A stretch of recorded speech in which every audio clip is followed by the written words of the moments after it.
कोई मिल गया रिलीज होने के 3 साल बाद क्रिस मूवी आती है और क्रिस के रिलीज होने के ऑलमोस्ट 7 साल बाद क्रिस 3 आती है और इस साल क्रिस 3 को रिलीज हुए 13 साल होने वाले, लेकिन अभी भी क्रिस 4 नहीं आई है। तो आखिर क्रिस 4 को बनने में इतना टाइम लग क्यों रहा है, जबकि ऋतिक रोशन ने आज से 3 साल पहले ही कह दिया था कि भाई सब टिप टॉप है, बस फिल्म लेके आ ही रहे हम लोग। When can we see you back as a superhero in Krish? What's happening on that front right now? I think we should all get together and send out a little prayer because everything is set. Everything is set. We are stuck on is in the pipelines. Soon.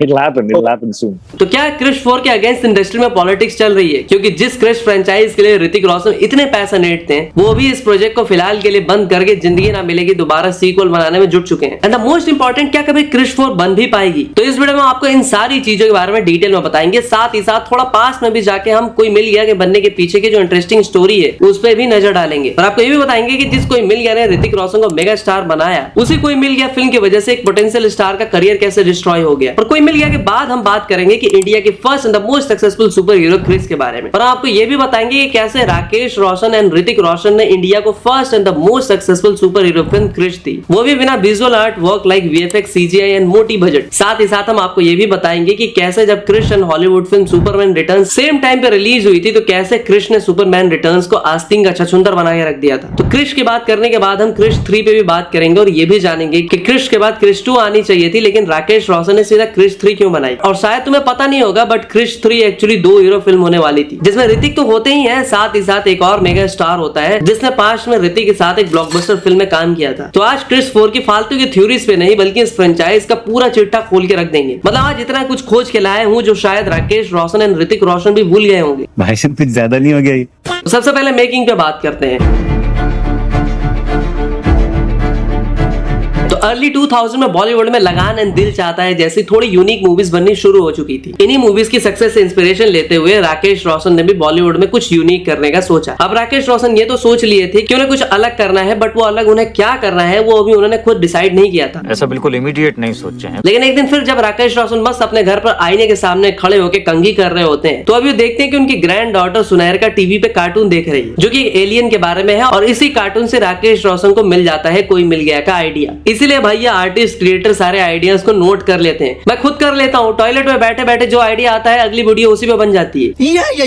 खैर, तो फिर इस idea पर वो एक story develop करते हैं और ये स्टोरी होती है मेंटली चैलेंज्ड गाय की, है ना, नीले एलियन की स्टोरी। और फिर राकेश रोशन ये स्टोरी ऋतिक रोशन को सुनाते हैं और ऋतिक रोशन उस टाइम पे सुपरस्टार तो बन चुके होते हैं, लेकिन बॉलीवुड उनको वही घिसी पिटी रोल्स मिल रहे होते हैं, जिसकी वजह से ऋतिक रोशन बहुत तंग आ चुके होते हैं। इसलिए वो यूनिक एंड फ्रेश स्टोरी की तलाश में होते हैं। और जब राकेश रोशन ऋतिक को कोई मिल गया की स्टोरी बताते हैं तो ऋतिक फट से हाँ कह देते हैं। पर जब मार्केट में न्यूज लीक होती है कि ऋतिक एक मेंटली चैलेंज गाय का रोल प्ले करने वाले हैं, तो लोग शॉक्ड हो जाते हैं। इवन बहुत लोग कहते हैं कि ऋतिक एक एक्शन एंड रोमांटिक स्टार है, इसलिए पब्लिक उनको एक मेंटली चैलेंज कैरेक्टर के रोल में एक्सेप्ट ही नहीं करेगी। तो मीडिया एंड पब्लिक बिल्कुल सही थी। इवन ट्रेड एनालिस्ट ने भी तो यहाँ तक कह दिया था कि ऋतिक की लास्ट 3 फिल्में फ्लॉप है। अगर ऋतिक ने ये फिल्म करी तो ये ऋतिक के करियर की आखिरी फिल्म होगी। अब यहाँ पे ऋतिक की जगह कोई दूसरा एक्टर होता तो शायद इतना रिस्की फिल्म साइन नहीं करता, बट ये तो ठहरे ग्रीक गॉड, वो भी एक्स्ट्रा लार्ज फिंगर्स के साथ। तो फिर क्या था, ऋतिक रोशन लोगों की बात को इग्नोर करते और कोई मिल गया फिल्म साइन करते हैं। तो सबसे पहले कोई मिल गया की कास्टिंग की जाती है। तो कोई मिल गया मूवी में बाकी स्टार्स लाइक रोहित जिसे ऋतिक ने प्ले किया था, फिर निशा जिसे प्रीति जिंटा ने प्ले किया था, रोहित की मदर सोनिया मेहरा बनी थी अमिताभ बच्चन की पसंदीदा औरत रेखा, और मूवी का आइकॉनिक विलन राज सक्सेना का रोल प्ले किया था रजत बेदी ने। और इन कैरेक्टर्स के अलावा मूवी में काफी सारे चाइल्ड आर्टिस्ट भी थे, इंक्लूडिंग इंजेक्शन वाली लौकी की तरह रातों रात जवान होने वाली हंसिका मोटवानी। और इन सब की जो कास्टिंग थी ना वो बहुत ही इजीली हो गई थी, बट जादू के कैरेक्टर की कास्टिंग करते टाइम राकेश रोशन के पसीने छूट गए थे, क्योंकि जादू के रोल के लिए वो ऑलरेडी ऑलमोस्ट 40 लोगों के ऑडिशन ले चुके थे, बट स्टिल अभी तक उन्हें कोई परफेक्ट एक्टर नहीं मिल रहा था जादू के रोल के लिए। अब आप ही बताओ कि इस रोल में करना ही क्या था, ना डायलॉग से ना एक्सप्रेशन से, बस इधर उधर भागना था और धूप खाना था, बट ऐसा एक्चुअली था नहीं। तो फिर राकेश रोशन की मुलाकात होती है इंद्रवर्धन जी पुरोहित से, और जहाँ राकेश रोशन ने पहले 40 लोगों के ऑडिशन ले ली थी, वही इंद्रवर्धन राज पुरोहित में राकेश रोशन को पता नहीं क्या दिखता है कि वो उनको बिना स्क्रीन टेस्ट लिए ही जादू बना देते हैं। और फिर कोई मिल गया की शूटिंग शुरू होती है, लेकिन 4 महीने पहले उनको ऑस्ट्रेलिया भेजा जाता है ताकि जादू का वो 15 kg और 3 फुट का एनिमेट्रॉनिक मास्क बनाया जा सकता है। और आपको बता दूं कि इस स्पेशल मास्क को Australian artist James Colmar and Lara Denman ने डिजाइन किया था। इस मास्क को बनाने में ऑलमोस्ट 1 साल लग गए थे और ये जो मास्क था ना वो इतना हेवी था कि इंद्रवर्धन जे पुरोहित को मास्क पहन के शूटिंग करते टाइम सफोकेशन फील होता था और इसलिए हर सीन के बाद इंद्रवर्धन को ऑक्सीजन दी जाती थी ताकि वो सफोकेट ना हो। और यहाँ पे कोई मिल गया कि शूटिंग से रिलेटेड एक और बहुत ही इंटरेस्टिंग फैक्ट है और ये है कि राकेश रोशन को कोई मिल गया कि 2 क्लाइमेक्स शूट किए थे, एक जिसमें रोहित की पावर चली जाती है और दूसरा क्लाइमेक्स वो था जो हम सबने देखा है जिसमें एंड में रोहित के पास जादू की दी हुई पावर्स वापस आ जाती है। और इन दोनों क्लाइमेक्स को शूट करने के बाद राकेश रोशन बहुत कंफ्यूज थे कि कौन सा वाला क्लाइमेक्स फाइनल करे, तो इसलिए वो इंडस्ट्री जायंट्स लाइक आदि चोपड़ा, करण जौहर और भी बहुत से लोगों से एडवाइस लेते हैं और सब लोग राकेश रोशन को कहते हैं कि तुम ऑडियंस को वो क्लाइमेक्स दो जो वो चाहते हैं। उनके कहने का मतलब ये था कि पब्लिक ऑब्वियसली यही चाहेगी कि मूवी का हीरो के पास जो पावर्स है तुम वही क्लाइमेक्स रखो जिसमें रोहित के पास जादू की पावर्स रहती है। पब्लिक को यह एंडिंग डेफिनेटली बहुत पसंद आएगी और होता भी कुछ ऐसा ही है। जब 8 अगस्त 2003 की फिल्म रिलीज होती है तो पब्लिक को इस फिल्म का कॉन्सेप्ट, इसकी स्टोरी एंड इसकी एंडिंग सब कुछ बहुत पसंद आती है और फिल्म बॉक्स ऑफिस पे इंस्टेंट ब्लॉकबस्टर साबित हो जाती है। कोई मिल गया फिल्म उस टाइम पे किड्स एंड पेरेंट्स को इतनी ज्यादा पसंद आई थी कि अगर इस फिल्म को किड्स की नेशनल फिल्म घोषित कर दिया जाए तो उसमें कुछ गलत नहीं होगा। अगर कोई इंडियन बच्चे ने अपने बचपन में कोई मिल गया नहीं देखा, इसका मतलब वो बच्चा इंडियन नहीं है, पक्का कोई गद्दार है। अब कोई मिल गया कि ब्लॉकबस्टर होने से 2 लोगों की लाइफ बदल जाती है। पहले इस फिल्म के ब्लॉकबस्टर होने से superstar Hrithik Roshan mega star बन जाते हैं, तो दूसरी इस फिल्म की सक्सेस की वजह से एक पोटेंशियल स्टार का करियर भी डिस्ट्रॉय हो जाता है। और वो पोटेंशियल स्टार कोई और नहीं होता बल्कि वो होते हैं कोई मिल गया फिल्म में राज सक्सेना का रोल प्ले करने वाले रजत बेदी। तो होता कुछ ऐसा है कि रजत बेदी ने कोई मिल गया फिल्म में काफी सारे सीन शूट किए होते हैं। इन मूवी में ऋतिक एंड प्रीति के साथ उन्होंने एक सॉन्ग भी शूट किया होता है, लेकिन जब मूवी को एडिट किया जाता है तो मूवी से रजत बेदी के बहुत सारे सीन्स रिमूव कर दिए जाते हैं और उनका स्क्रीन टाइम बहुत ही कम कर दिया जाता है। इन मूवी के प्रमोशन के टाइम भी रजत बेदी को ऋतिक एंड राकेश ने कंप्लीटली साइड लाइन कर दिया होता है और रजत बेदी के साथ कोई मिल गया के टाइम पे जो पॉलिटिक्स होती है वही उनके करियर के एंड होने का एक मेजर रीजन भी बनती है। बाकी कोई मिल गया की सक्सेस के बाद ऋतिक एंड राकेश रोशन आसमान पे होते हैं, बट अब उन्हें और भी ऊपर जाना होता है, इसलिए वो इंडियन सिनेमा के हिस्ट्री एक बार सबसे बड़ा रिस्क लेते हैं और एक इम्पॉसिबल टास्क को अचीव भी कर डालते हैं। तो मैं बात कर रहा हूँ क्रिश फिल्म की और हम आपको आगे बताएंगे कि राकेश रोशन ने कैसे एक स्टैंड अलोन फिल्म कोई मिल गया से एक सुपर हीरो फ्रेंचाइज खड़ी कर दी। और जब बॉलीवुड में 99% सुपर हीरो मूवीज का हिट होना दूरों दूर तक पॉसिबल नहीं था और बॉलीवुड में एक अच्छी सुपर हीरो फिल्म बनाना भी नेक्स्ट टू इम्पॉसिबल था, तो वही ऋतिक रोशन और राकेश रोशन ने कैसे इंडिया को उसकी पहली अच्छी और successful super hero film Krrish लाके दी। और जब क्रिश रिलीज हुई तो उस टाइम पे हॉलीवुड की सुपरमैन रिटर्न्स भी रिलीज हुई। शॉकिंगली क्रिश ने सुपरमैन को बीट कर दिया, या यूं कहें कि सुपरमैन को कुत्ता बना के रख दिया। अब ये सब हुआ कैसे, उसके पीछे एक बहुत ही इंटरेस्टिंग स्टोरी है जिसमें हम आगे बात करेंगे।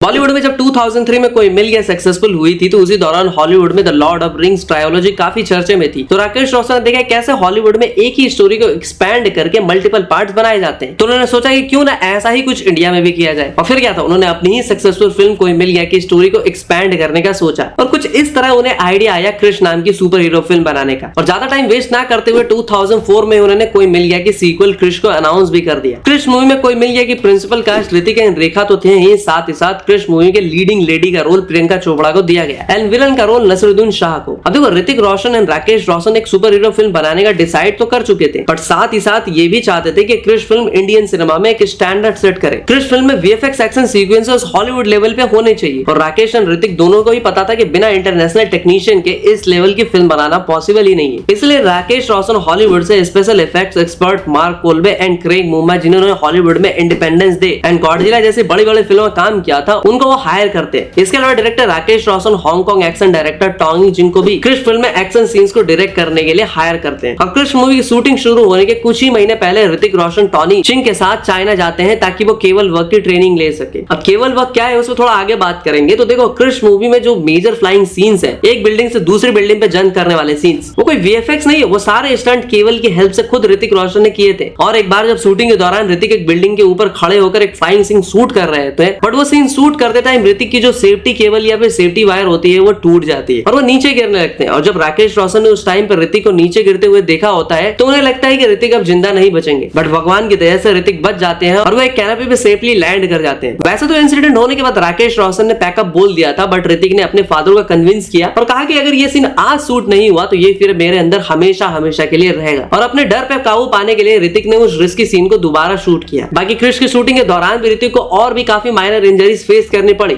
जैसे सर्कस सीन के दौरान उनके पैर में इंजरी हो गई और एक सीन के दौरान उन्होंने अपना अंगूठा तोड़वा लिया। बाकी अर्ली 2006 तक क्रिश की शूटिंग कंप्लीट हो जाती है और इस फिल्म की रिलीज डेट भी तय हो जाती है, जो कि होने वाली थी 23 जून 2006। और ये जो रिलीज डेट है वो क्रिश फिल्म के लिए बहुत ही डेंजरस रिलीज डेट है, क्योंकि क्रिश रिलीज के एक वीक बाद ही 30 जून को Hollywood super hero film Superman returns भी इंडिया में रिलीज होने वाली थी। तो बेसिकली एक तरह की सेमी क्लैश था between Indian super hero and Hollywood super hero film. और तुम्हें पता ही है कि जब दो सेम जॉनर के मूवीज एक साथ आएगी तो कंपैरिजन तो होंगे, और उस टाइम पे सबको लग रहा था कि हॉलीवुड के पास पैसा ज्यादा है तो सीधी सी बात है उनकी मूवी चलेगी। और सुपरमैन रिटर्न्स के VFX quality and action scenes काफी ज्यादा अच्छे होंगे, और क्रिश फिल्म का VFX and action scene Superman को टक्कर नहीं दे पाएगा, और इसलिए लोग लगने लगे कि दोनों मूवीज रिलीज तो होंगी लेकिन लोग सुपरमैन देखेंगे क्रिश की मूवी को डिग्रेड करना शुरू कर देंगे। बट हुआ इसका बिल्कुल ही उल्टा। जब क्रिश रिलीज होती है तो ये फिल्म अपनी स्टोरी और वीएफएक्स एंड एक्शन से सबको सरप्राइज कर देती है और बॉलीवुड में सुपर हीरो मूवीज का एक स्टैंडर्ड भी सेट कर देती है, एक ऐसा स्टैंडर्ड जिसको लोग 2026 में भी अचीव नहीं कर पा रहे। तो बेसिकली उस टाइम पे क्रिश सबको बहुत पसंद आती है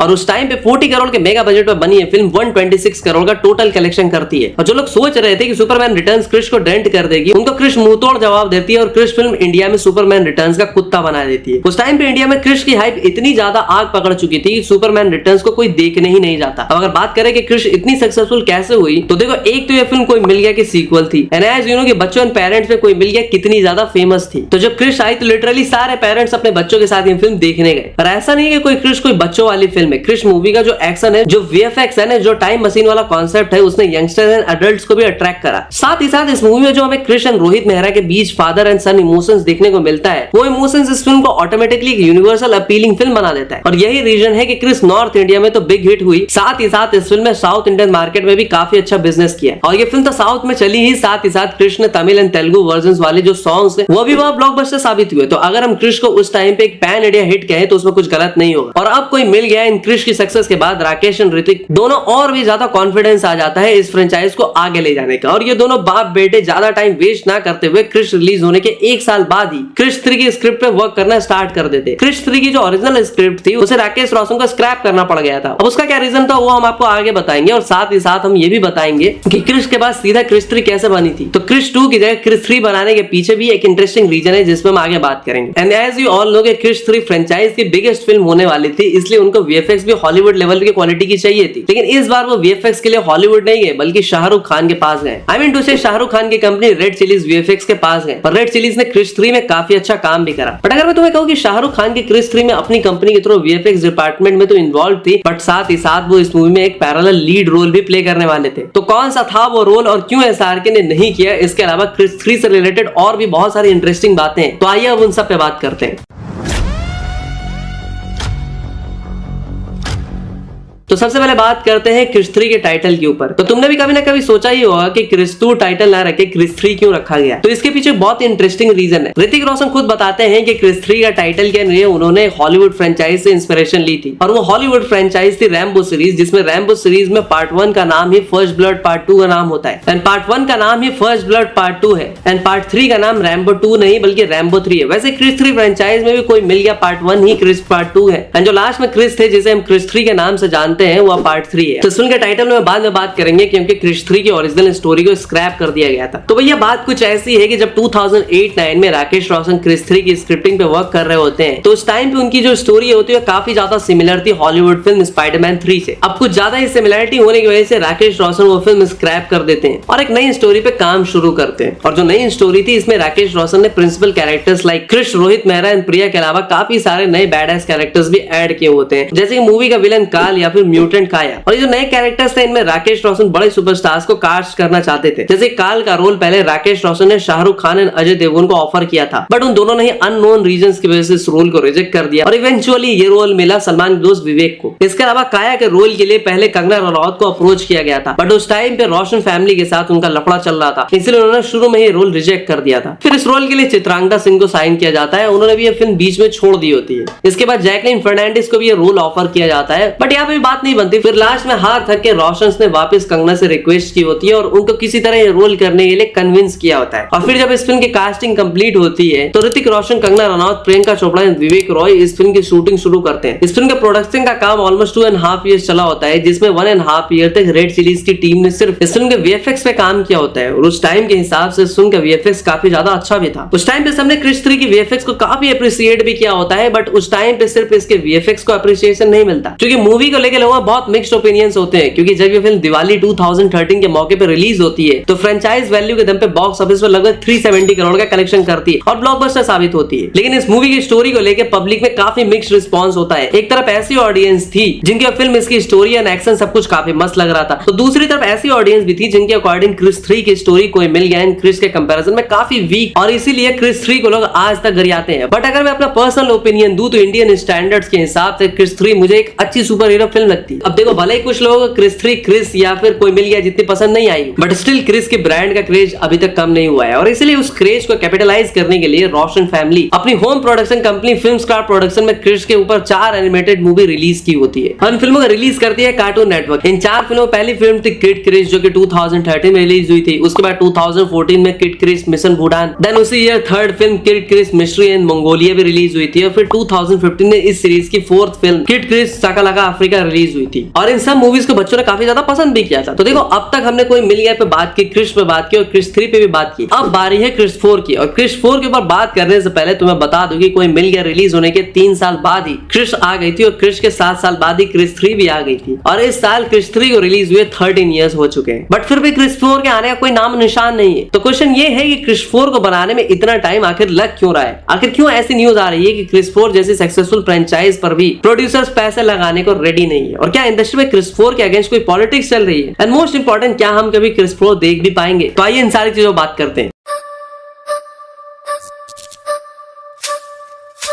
तो एक बार क्रिश 3 को रिलीज हुआ 13 इयर्स हो चुके हैं, अब तक क्रिश 4 नहीं आई हो। लेकिन आपको पता है क्रिश 3 रिलीज होने के 3 साल बाद ही, मतलब 2016 में ही राकेश रोशन ने ऑफिशियली क्रिश 4 अनाउंस कर दी थी। इन्होंने क्रिश 4 की ऑफिशियल रिलीज डेट भी बता दी थी जो कि क्रिसमस 2018 थी। लेकिन उस टाइम पे ऋतिक की पर्सनल एंड प्रोफेशनल लाइफ में कुछ इश्यूज चल रही थी जिसकी वजह से क्रिश 4 डिले हो जाती है। और फिर जब 2018 आया तो उस साल राकेश रोशन ने एक और बार क्रिश 4 की अपडेट दी और कहा कि क्रिश को वो 2020 में रिलीज करेंगे। लेकिन फिल्म का 2020 में रिलीज होना तो दूर, 2020 तक तो फिल्म की शूटिंग भी शुरू नहीं हो पाई। और फिर 2020 में लॉकडाउन भी आ गया। लेकिन लॉकडाउन के बाद हमें क्रिश 4 से रिलेटेड काफी एक्साइटिंग अपडेट सुनने को मिलती रही, जैसे क्रिश 4 में कोई मिल गया का जादू वापस आ रहा है। साथ में क्रिश 4 में हमें वो टाइम मशीन भी दोबारा देखने को मिल सकता है जिसे रोहित मेहरा एंड डॉक्टर आर्या ने क्रिश बनाया था। इसीलिए लोगों में स्पेकुलेशन लगने लगी कि क्रिश 4 एक time travel based super hero वाली फिल्म होगी। इसके अलावा ऐसी भी न्यूज आई कि क्रिश 4 में Hrithik Roshan double role play करेंगे, हीरो क्रिश का भी और विलन क्रिश का भी। और इस मूवी में विलन शायद क्रिश का बेटा रोहित ही होने वाला था। तो जब ये सारे एक्साइटिंग अपडेट्स की वजह से फैंस की एक्साइटमेंट और ज्यादा बढ़ रही थी, तभी फैंस को एक बड़ा झटका लगता है जब उन्हें पता लगता है कि राकेश रोशन अब इस फिल्म को डायरेक्ट ही नहीं करेंगे। लेकिन क्वेश्चन ये था कि अगर राकेश रोशन फिल्म डायरेक्ट नहीं करेंगे तो डायरेक्ट कौन करेगा? तो इसके बाद 2024 में एक बड़ी न्यूज आती है जिसमें बताया जाता है कि ऋतिक रोशन क्रिश 4 को सिद्धार्थ आनंद के प्रोडक्शन हाउस मार्फ्लिक्स के साथ मिलकर प्रोड्यूस करने वाले हैं। लेकिन सिद्धार्थ आनंद क्रिश 4 को खुद डायरेक्ट नहीं करने वाले हैं, बल्कि वो ऋतिक रोशन को ही एक और डायरेक्टर करण मल्होत्रा जिन्होंने अग्निपथ बनाई थी उनको ऑन बोर्ड लेके आते हैं और क्रिश 4 को डायरेक्ट करने के लिए। बट फिर 2025 में एक और न्यूज आती है जिसमें पता लगता है कि सिड आनंद और करण मल्होत्रा दोनों ही क्रिश 4 से पीछे हट चुके हैं। अब ये दोनों पीछे क्यों हटते हैं उसका एग्जैक्ट रीजन तो अभी तक किसी को नहीं पता। लेकिन फिर उसी टाइम के अराउंड राकेश रोशन एक इंटरव्यू आता है जिसमें बताते हैं कि Krrish 4 actually budget related issues face कर रही है, इसलिए बार बार डिले हो जा रही है। और शायद सेम रीजन की वजह से सिद्धार्थ आनंद ने क्रिश 4 को बीच में ही छोड़ दिया होता है। लेकिन फिर 2025 में क्रिश 4 के रिलेटेड एक और सबसे बड़ी न्यूज आती है और यह ऑफिशियल अनाउंस कर दिया जाता है कि अब क्रिश 4 को खुद ऋतिक रोशन डायरेक्ट करेंगे, वायरअप वाले फिल्म को प्रोड्यूस करेंगे। बट फिर ऋतिक एंड वायरअप के बीच भी प्रॉब्लम शुरू हो जाती है क्योंकि ऋतिक रोशन को क्रिश 4 के लिए जो स्केल जो क्वालिटी चाहिए थी उसके लिए उन्हें एटलीस्ट 500 करोड़ चाहिए था। लेकिन वायरअप के आदित्य चोपड़ा ऋतिक को ओनली 350 करोड़ दे रहे थे क्योंकि बाकी पैसे तो वो वॉर 2 पे लुटा चुके थे और सिर्फ 350 करोड़ में ऋतिक इस फिल्म को बनाने के लिए रेडी नहीं थे, जिसकी वजह से फिलहाल के लिए क्रिश 4 टेम्पररी स्टैंड हो चुकी है। और अब रही बात की क्रिश 4 हमें कब देखने को मिलेगी, तो यहाँ बहुत ही सिंपल सा जवाब है, जितनी जल्दी क्रिश 4 का बजट इशू सॉल्व होगा उतनी जल्दी ये फिल्म हमें देखने को मिलेगी। अब अगर बजट इशू सॉल्व नहीं हुआ देन ये फिल्म हमें कभी देखने को नहीं मिलेगी क्योंकि ऋतिक रोशन ने सालों पहले के इंटरव्यू में खुद कहा था कि वो क्रिश 4 को एक सर्टेन स्केल या एक सर्टेन लेवल पे ही बनाना चाहते हैं। अगर उन्हें लगेगा किसी भी रीजन की वजह से उस लेवल या स्केल को अचीव नहीं कर पाएंगे तो वो क्रिश 4 कभी नहीं बनाएंगे।